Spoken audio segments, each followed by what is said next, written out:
I'm gonna tell you what I think are, I would say, the best and must-know tips for travelers coming to Korea.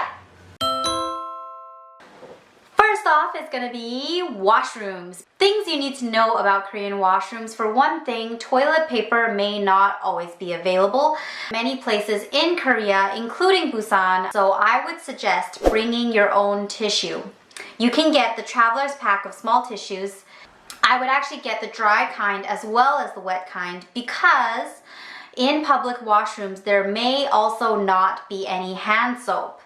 If there is hand soap, commonly it would just be a bar type of hand soap, and you would have to use the same bar soap as the rest of the people, and that bar soap is not frequently changed, so you may have an issue with it being not the most hygienic. So in that case, you want to bring some 물 tissue, wet tissues with you, or some hand sanitizer even.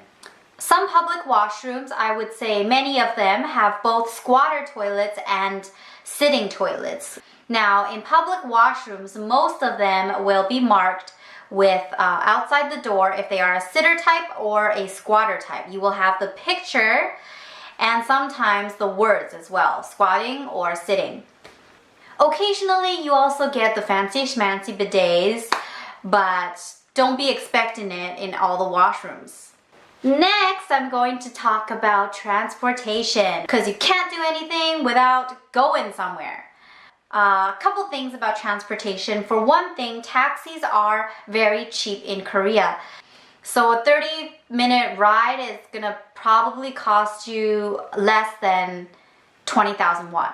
And keep in mind, if you're traveling in a group and you are splitting with multiple people, sometimes it may just be worth it to travel in a taxi, especially if you're coming from the airport and you've got, heavy baggage with you.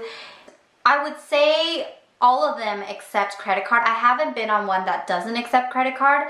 Other ways of paying for transportation. Your best bet when you come to Korea would be to go to a convenience store. They are everywhere. So before you even step outside of the airport, you can probably find a convenience store, and that is where you can get the T-money card or the cash B card. I think they are around each on one or $2.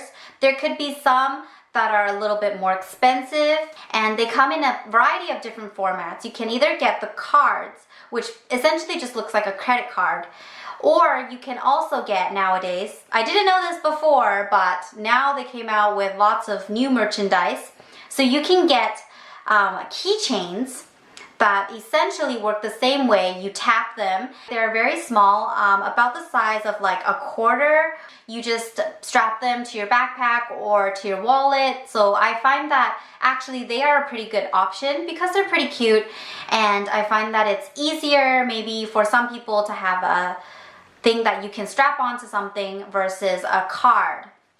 One thing I want to mention about T-money cards or cash B cards, they are the same thing, just different brands, is that there is a transfer discount, which is maybe very helpful for you to know. When you are transferring from a subway to a bus, you can actually get a discount. If you want the transfer discount, before transferring, remember to when you get off a bus or off a subway station, tap out. Now this is especially important for buses because in the subway you can't leave unless you swipe.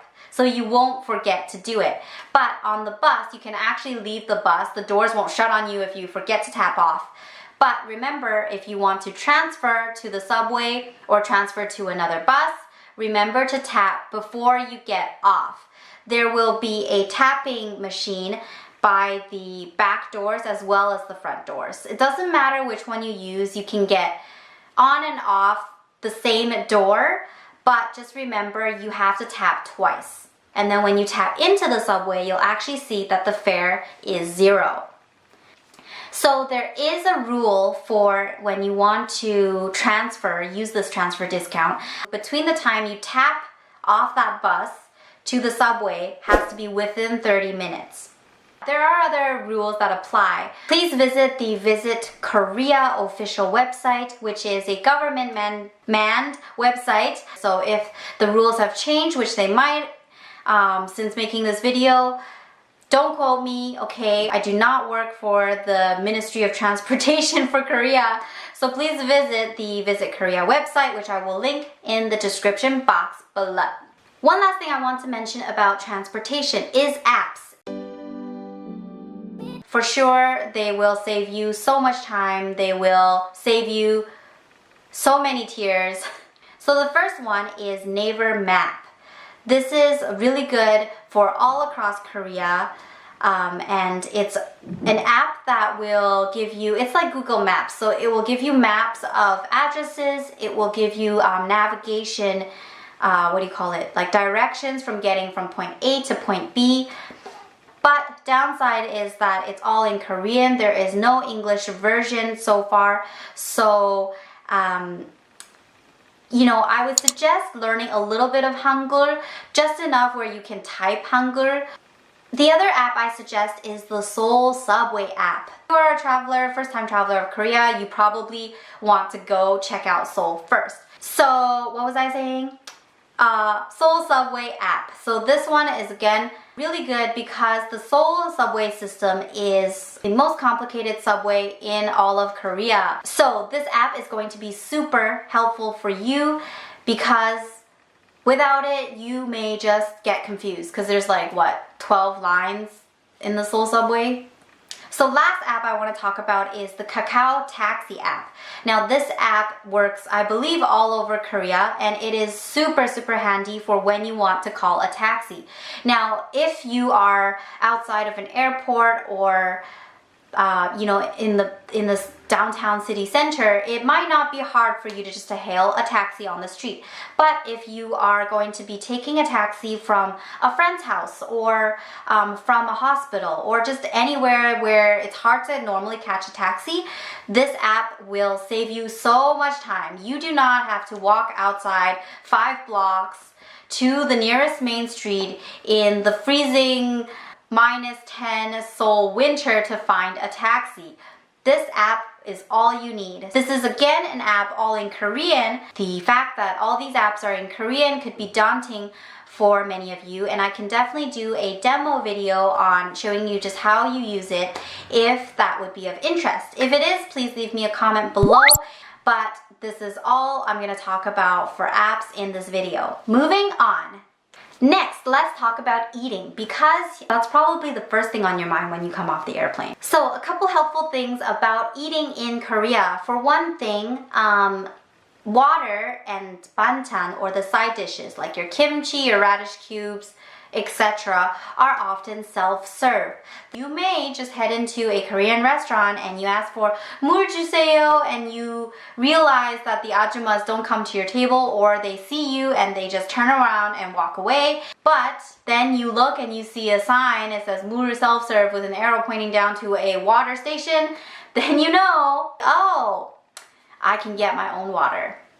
Now about ordering, most menus will not be in English and they may not even have pictures. If you're interested, I also did a video a while back on ordering in Korean.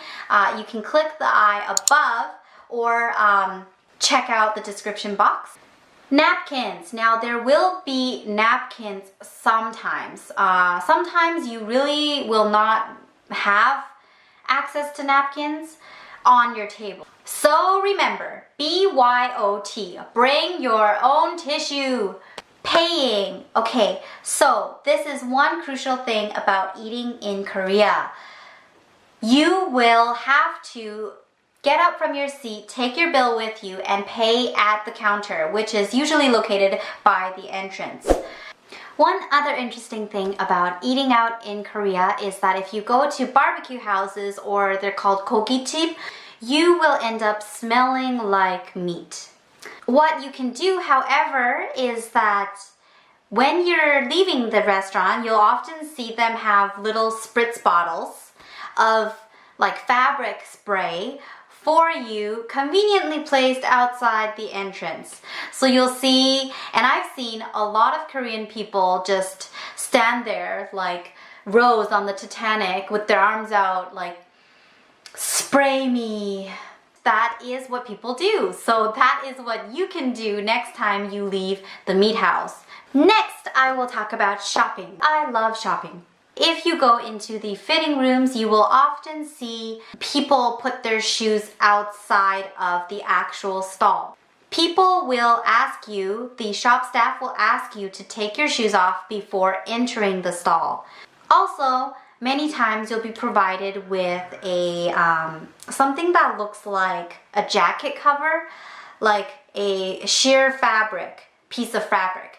What that is, it's for you to put over your head so that your makeup will not smudge. So if I'm trying on a turtleneck or any clothing really, and I'm pulling it over my head, undoubtedly, inevitably, I will have makeup smudged onto the collar. And it's just a way for them to protect their clothes because you don't want to buy some clothing with another person's lipstick on it. So don't do that to the clothes. Now what you really want to know is haggling. Am I right? So many places in Korea you can haggle. However, of course, that excludes department stores, 백화점, but in underground malls, so in all the stores in the subway stations or street stalls, or if you go to Dongdaemun, like those sort of open area public like markets, you can haggle. So here is really the only phrase you need to know when you want to haggle. All you say is very cutely and politely, you can say 깎아주세요. And this means please give me a discount, please give it to me for cheaper. Okay, and another thing you probably want to know is accommodation. So I only have 2 tips for you. One is Airbnb.com. This is the best website, I think, for finding cheap accommodation, cheap yet decent accommodation before you come to Korea. So Airbnb, don't worry, this is not a Korean website. It is all in English and most of the hosts will speak English.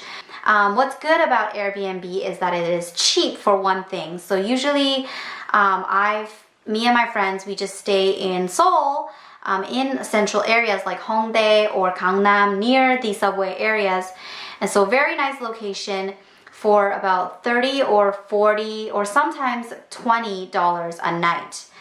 So very cheap, very nice, and they're very clean in general, and it's just like a hotel. They will usually provide you with towels, hair dryer, you know, shampoo and body wash oftentimes. You know, you'll have all your pillows and heating, and it's just like a hotel, but it's more of like a bed and breakfast style, except maybe without the breakfast. So I highly recommend checking out Airbnb. Now, the other option for you is to go to rent a goshwon. Now, this is even cheaper than Airbnb, and I suggest this for people who are staying for the long term. Like if you plan on going to school in Korea or attending, you know, a seminar or whatever that's more than a week, and you want some really cheap stay, then go for the goshwons. They are essentially really just a small room with a bed, sometimes a desk, and that's it. You know, shared washroom in the whole floor. It's like a dormitory style, but it's not bad. Usually it should be clean. It should provide you with, you know, the blankets and pillows. So if you're not really picky, then you can probably try out goshwons. You can get them for as low as like 15 a night. I haven't actually stayed in a goshwon, so I can't really give you much information, but you can go onto Google or go onto Naver and type in goshwon and see what you get. Next thing is trash cans. Will be hard to find. So remember what I said, things that you should get when you arrive in Korea. Number 1, transportation card, and the other one, 물 tissue, wet tissue, and dry tissue.